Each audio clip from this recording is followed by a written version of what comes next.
এখন সেদ্ধ বসিয়ে দিয়েছি। এবার চলো সবজিগুলো কেটে নিই। পর জল ঝরিয়ে নিয়েছি এখানে।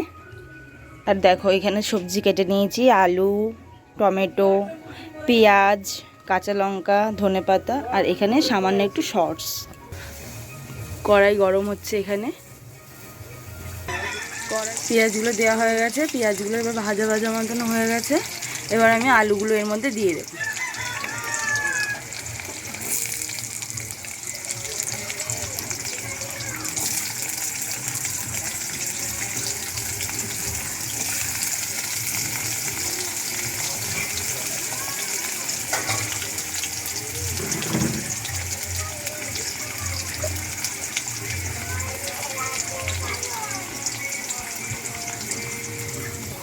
এর মধ্যে এবার আমি নুন দিচ্ছি।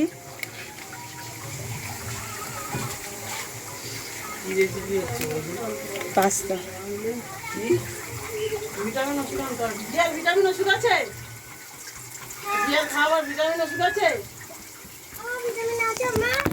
দুধ দিয়ে দিলাম।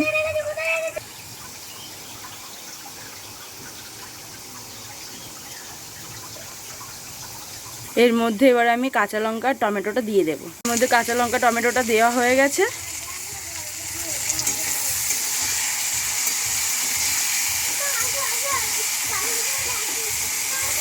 এবার এইটা একটু ভাজা ভাজা হয়ে গেলে এর মধ্যে পাস্তাগুলো দিয়ে দেব। এর মধ্যে এবার আমি পাস্তাগুলো দিয়ে দেব।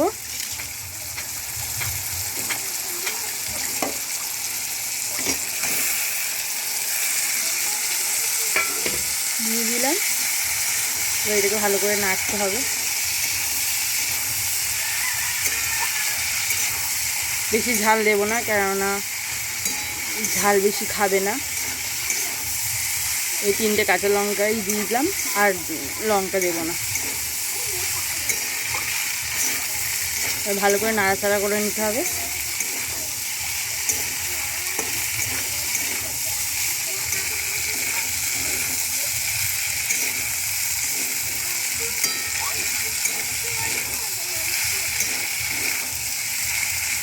মধ্যে এবার আমি ধনেপাতাটা দিয়ে দেবো।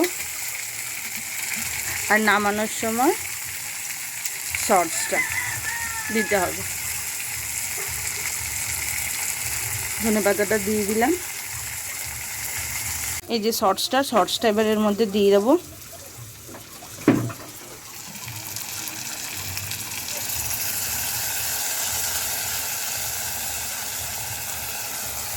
সসটা দিয়ে দিলাম। এবার এটাকে ভালো করে নাড়াচাড়া করতে হবে। আমাদের পাস্তা রেডি।